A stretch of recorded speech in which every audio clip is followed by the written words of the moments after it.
Thank you, Nick. A Champaign-based advocacy group is worried about chemical runoff into the state's water system. Now, they believe it's because of a federal program to increase ethanol production. And our David Pierce is with us here this morning with more on how it could impact residents. David.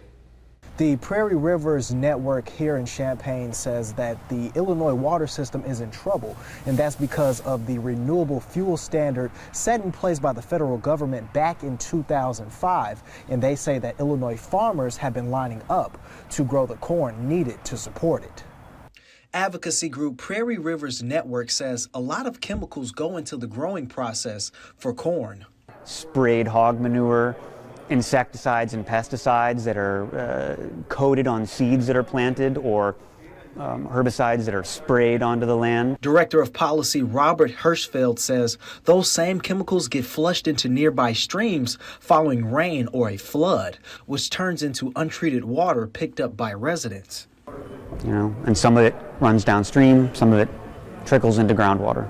That could ultimately be pulled up in somebody's well. Correct. Retired research engineer Chris Jones says the federal government has been awarding farmers in return through tax credits and the federal crop insurance subsidy program is the main thing, and that's the main subsidy for corn and soybean production right now. According to a 2022 report by the Environmental Protection Agency, more than 40% of all the waterways they tested could not support human consumption, with nitrates and other chemicals found in it. The Illinois Farm Bureau's board director, Jeff Kerwin, says he understands how this is concerning. And he says almost $23 million has been invested into research since 2012 to fund reduction efforts, including.